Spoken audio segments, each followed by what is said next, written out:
All right, let's see if we can't get this thing to behave. Because it is fighting with me today. Something fierce. Sorry about the delay. I got tackled in the hallway, and then the computer had to fight on top of everything. But it's okay. We make do. You know why? Because we can. Chat. We're connecting right now with the setup. For anyone who's getting ready to join us or has already joined us, today's lesson, we're going to be talking about adding and subtracting decimals. Yesterday, we talked a little bit about decimals. We talked about how they line up and those kind of things. Not sure if you guys can see this bar or not that they put here, but I'm going to move it just in case as well. We don't need to see that. So today we're going to talk about adding and subtracting decimals. And on this, I like to think of it as if I walk into the store and I hand them $100 bill. Oh, that's not $100 bill. I hand them $100 bill for a pack of gum that cost me like $2. And they hand me back $8. What just went wrong?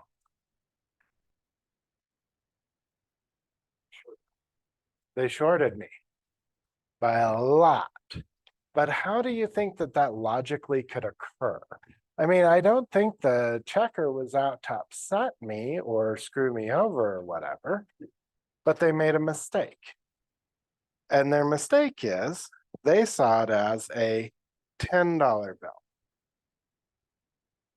So if I get them to open that till and look in their tens position and they see it's 100, they'll go, oh, okay. Well, when we're playing with decimals, it's the same thing. If I don't line them up properly, I may confuse 100 for 10. So I've got to be careful and pay attention. And remember, the yardstick I measure everything by is that decimal point. That tells me where the point is between whole numbers and the fractions. From here on, they're fractions. From here on, they're groups of tens and the amount of whole numbers. So I've got to keep those straight if I want to do accurate mathematics. So let's have a look here. We have 3.15 plus 5.38. All right, on that, I can start doing that, but I want to cover one other idea real quick. In our scenario, we said it costs $2, right? $2. Could I say there's another zero there? Well, let's think about this. If I said it cost $1 plus $1 plus 0.1 of a dollar plus 0.1 of a dollar plus 0.1 of a dollar, I can add zeros forever onto the end of it. This is something when I was young, they were like, oh, you just put another zero. And I started to wonder, why don't people do that with their bank account? Here's $10. Just put another zero on the end. Go for it. Make it 100. Well, the reason we can do it after the decimal is because we're adding an amount of zero out of that many. So there, the zero is acting as a placeholder. It's just showing me, hey, there's zero of this amount, 0 out of 1,000, 0 out of 10,000. And remember, any number divided by 0 is equal to undefined. We cannot do that. But if I have 0 divided by any number, it's just going to be 0. I have 0 $100 bills right now. I hand them out equally amongst my class. How much does each person get? 0. I have 5 $100 bills. I give them out equally amongst 0 people. What? How does that work? Oh, that's okay. I'm in a straitjacket hugging myself because only crazy people try to do division by 0. All right, so we know that as long as we're not trying to divide by 0, we're good. But we can divide 0 all day long by any number. If I look at it right now, how many aliens are in this room? 0. How many rooms? 1. So there's 0 aliens out of 1 room. How many vampires are in this room? 0. How many rooms? 1. At least I hope there's 0 vampires in here. It's day. If they're traveling in the day, I worry about them. Although some people would say it's only a plot point that was required from the movie. Okay, back to what we're talking about today. Do vampires sparkle? I would suggest that vampires just represent immortality and dark desire to most humans. Back to our lesson. So here I'm going to look and I'm going to line these up based on the decimal. That's how I'm lining things up. And I make sure that if I need additional places here, I just add zeros. And I can do that because I'm saying here, this is out of 10, out of 100, that would be 0 out of 1,000. That's how I'm doing it, making math up. Because we can't just randomly add zeros on this side. We can do zeros on the other side though. Here I have 3 whole, and then I have 0 out of 10 whole. But that looks kind of weird. That looks like tenths. So I would think it would be more like 0 times 10, which is 0. The joys of overthinking it. So now what I'm going to say to myself is, okay, what is 5 plus 8? That's going to give me 13. Well, 13 won't fit in a column because I'm in a base 10 number system. So I'm going to put a 3 here and put 1 here for those tenths. Then I'm going to go 1 plus 1 is 2, plus 3 is 5. Bring down my decimal. 3 plus 5 is 8.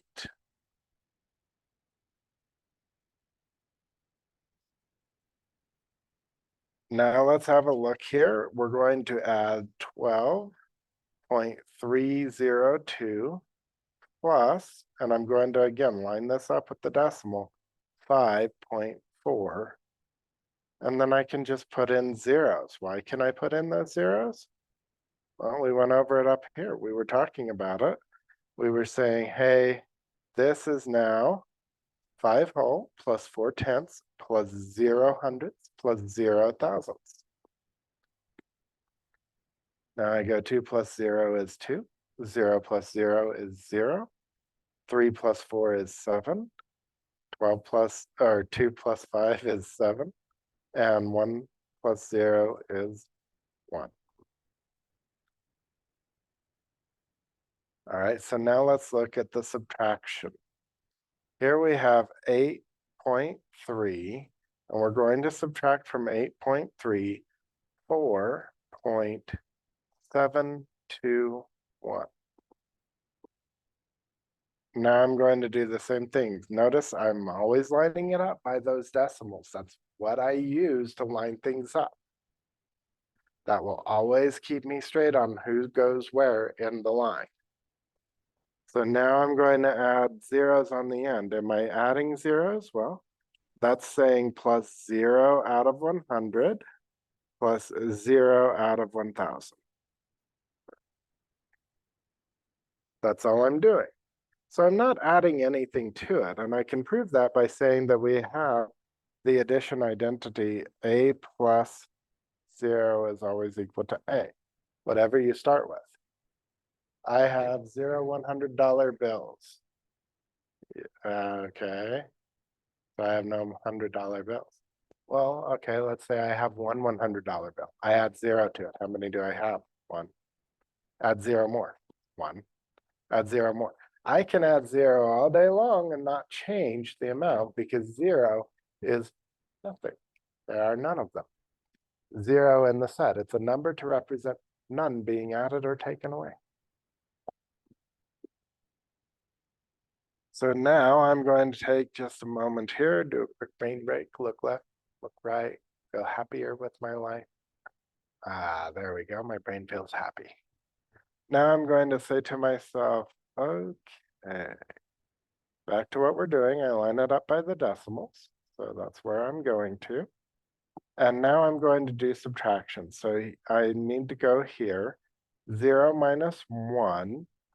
Well, I can't do that. So I need to take from the column to the left. There's none there.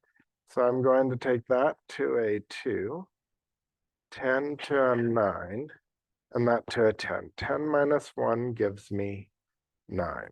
9 minus 2 gives me 7. Now, 2 is not enough to take away 7, so I'm going to say, okay, so take that 8 down to a 7 and turn that to 12. 12 minus 7 gives me 5. Bring down my decimal, that's how I keep everything straight. And 7 minus 4 gives me 3. So this is how I'm going to do addition and subtraction with decimals. My first trick is always, when I'm looking at it, I'm saying to myself, hey, where is this decimal? That's what I need to line up. That's what I care about. Then I'm going to put in additional zeros as needed, and then I'm going to do the math. All right, story problems. So we have Ariel has a balance of $450. Oh, let's try writing that again, like we know what we're doing. $450.23 in her checking account. She pays an electric bill of $57.50 and a cell phone bill for $83.24. How much does she have left? Now we could do it the way they did it by adding those together, so subtract once, or we could subtract them individually. And when I do a checking account, I do it line by line. So I'm going to subtract it as an individual. So I'm going to say minus 57.50 for that first expenditure for the electric bill. When I do, I line it up, making sure the decimals are lining up. And now I'm going to say, okay, 3 minus 0 is 3. 2 minus 5, I can't do that. I'm going to go to the left 0, nope. So that 5 will go to a 4. That will go to a 10. 10 minus 7 gives me, or I'm ahead of myself, 10 goes to a 9, and that goes to a 12. Now, I want you to notice real quick, I caught myself being ahead of myself here because I looked here and I noticed there was no amount there. If I lose track of what I'm doing, I just look to where my last step was and I can pick up right where I left off. So I'm here at 12 minus 5, and that's going to give me 7. Bring down my decimal. 9 minus 7, that's going to give me 2. Then 4 is not enough to take away 5, so I'm going to change that 4 to a 3. 14. 14 minus 5 gives me 9, and then I've got a 3. So the new account balance would be $392.73 before we were to pay for the cell phone bill. Now you can tell the age of this problem when it was written. It was before cell phone consolidation. Right now, big companies have been buying up all the markets. There's no competition, so prices are getting to the point they're a lot more expensive than 83 bucks. All right, so now we're going to say minus the 83.24. All right, now we're going to say double check those decimals. Those are what tell me how things line up. 3 won't subtract 4, so we'll go 7 goes to a 6. 13 minus 4 gives me 9. And one of the tricks I'm doing there, so if I see 13 minus 4, if this number is exactly 1 less than this, their difference is going to be 9.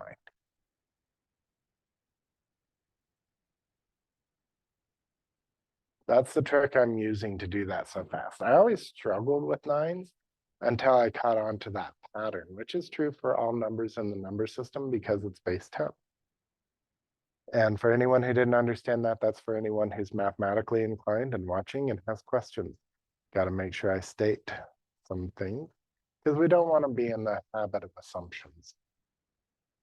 All right, now I have 2 minus 3. I'm going to change that 9 to an 8. That'll be a 12. then again, this is 1 less, so I'm going to get a 9 out of that. And 9 minus 1, or 9 minus 8 is, oh, I'm lying to myself. I'm here at 8. This is why we should use more paper, people. Kill a tree, you'll understand your math better. 8 minus 8 gives me 0, and 3 minus, there's nothing here, I'm going to assume 0. 3 minus 0 gives me 3. And so I have my account balance at 309.49. And I agree with their math. Now, why can I get the same way from a different set of operations? Because I'm doing the same thing. What they did was they said, okay, what we do is we take 450.23 minus 57.50 plus 83.24.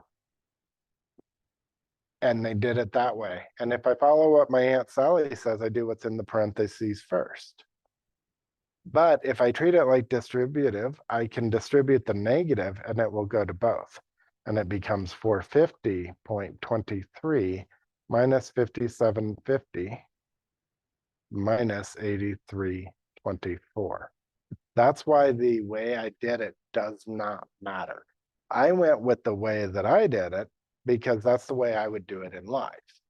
In life, if I were to add together things randomly, it would drive me nuts. I'm balancing my checking, trying to figure it out.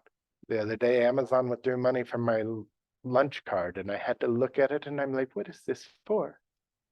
And I had a time of it finding where the charge was from. And when I finally found it, I'm like, well, they could have just come out and said it was for my audiobook addiction, you know? It's like, that would have been a lot more convenient. Instead, I'm looking through all these Amazon orders because, yes, I support Amazon in their bid to take over the earth. Although I am on the edge of canceling Prime. Yeah. I can get free shipping for any order over 35 bucks, and their Prime TVs, I paid for no ads, and they keep showing me advertisements. It annoys me. Because I did not pay for advertisements to go away for you to show me but they're for our shows. I don't care if they're for Billy Bob Thornton, who I love.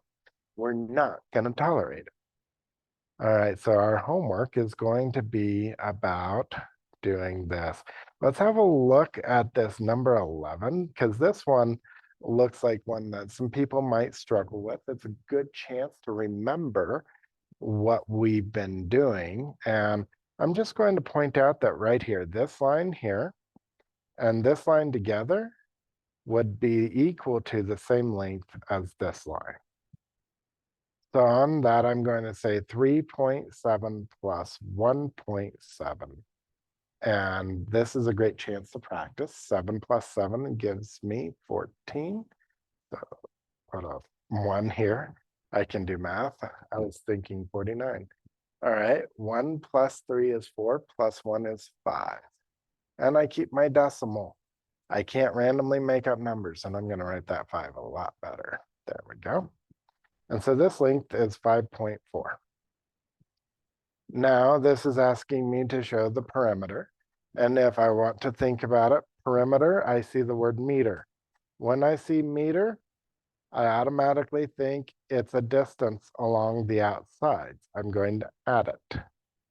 And so this problem is really 1.5 plus 3.7 plus 1.7 plus 5.4 plus 4.7. Look at all that lovely math. And now I'm going to put those together. And I'm going to do it either, I could do it one thing at a time, but I'm going to do it in vertical addition, make my life easier. 1.5 plus, well, we'll do that at the bottom. 3.7, 1.7, 5.4, 4.7. Now, if I'm doing this on a major test or something, that could mean I get it right or wrong, and it could affect my outcomes of my life. I'm just going to do a quick check. 1.5, done. 3.7, done. 1.7, done. 4.7, done. 5.4, done. So I've accounted for them all. Now I can just add this. On this, I can do it from top to bottom, doesn't matter, but I'm going to do something weird. I'm going to go 1, 2, 3. Remember, multiplication is repeated addition. 3 times 7 is 21. 21 plus 5 is 26. Plus 4 is 30. So we'll put a 0 here and put a 3 up here. Now we'll go, okay, 3 plus 3 is 6 plus 4. That's 10. Plus 5 is 15, 16, 17. And so we get this is 17.0 units. Remember, we want to label it.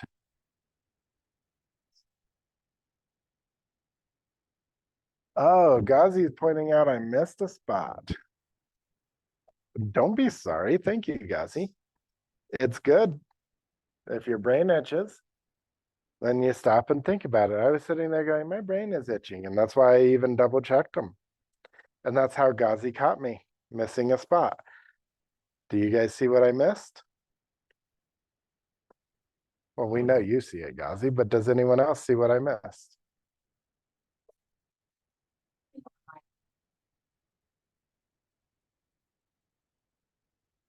Yep, that line right there. And how can I find that? I'll just take and I'll say, okay, this length, 4.7, minus this length, 1.5.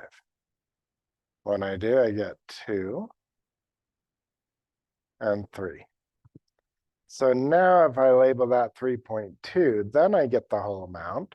Now I had 17 on the other one, 17.0.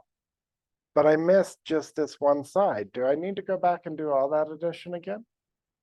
No, because addition, the order doesn't matter. The grouping doesn't matter. I can just add that to it. And when I do, I get 0 plus 2 is 2.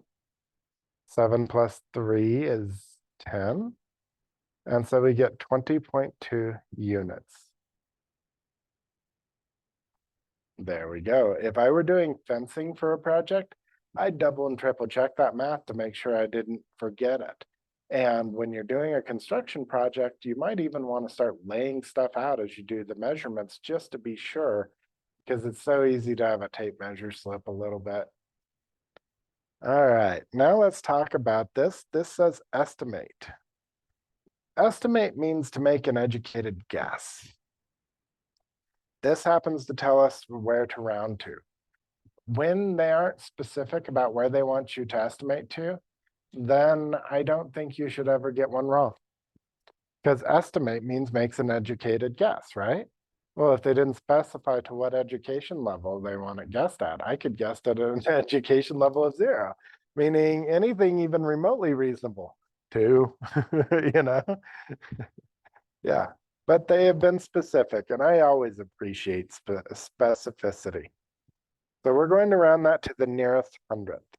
And so my first step is I'm going to write down 12.916273. And I'm going to go to the nearest hundredth and underline that. So I go and I start here, tenths, hundredths. Remember, there is no one. There's tenths, but there is no one. If you ever see someone writing this, O-N-E-T-H, you can ask them, what are you talking about? What's a one? There is no one. Come on, Matt, stop writing weird crap on the board. Okay. Then I'm going to draw a line down, an arrow, to tell my brain, this is where you want to look, human. See how I'm simplifying this using the paper? I don't even have to think. I just go, oh, this is the one that I'm messing with right here. This is the one I'm looking at. The one I'm looking at, is it 5 or above? Yes. Then the one that I underlined goes up by 1. So we've got 12.92, because that goes up. And then we've got 5.1 plus 0. Put in that 0, 100. I have $5.10 in my pocket. I have a $5 bill and 1 dime. How many pennies do you have? 0. Wow, that's kind of weird. I know it messes with my head too. 7.28346 I'm again rounding to the 100. And so then I'm going to look here. And I'm going to say 3 is below 5. Therefore, this is going to stay the same. So 7.28.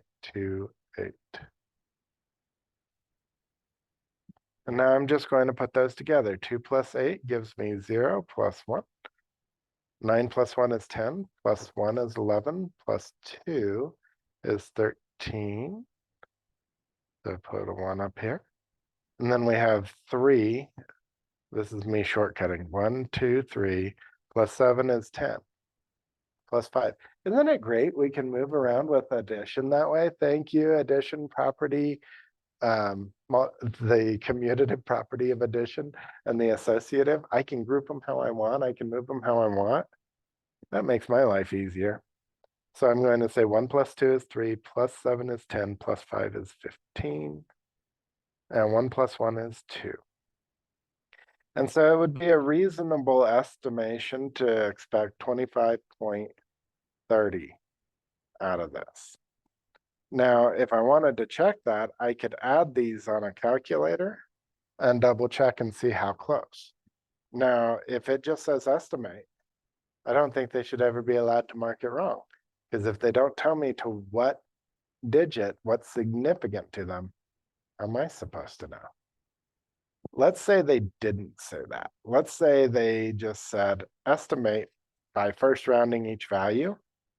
Then I wouldn't go to the 100th, I'd go to the tens. Because you can't have a more exact result than what you start with. And I'd be like, oh, I'm going to estimate to this place. Well, that might change our math a little. So if I were to say, hey, Matt, it doesn't say what place to round it to, then I would just look at it and I'd go, okay, 12.916273. And I'd have over here, I know my 5.1. That's the least number of what we call significant figures is 2 digits. So I'm going to look at this in terms of the 2 digits. And on it, I would think that that would apply. So that's in the tenths. I'm not going to round that 12 down, but I would round it to 2 digits. So on that, I would actually round it to here. And when I do, that'll go up to 13. So 13.0.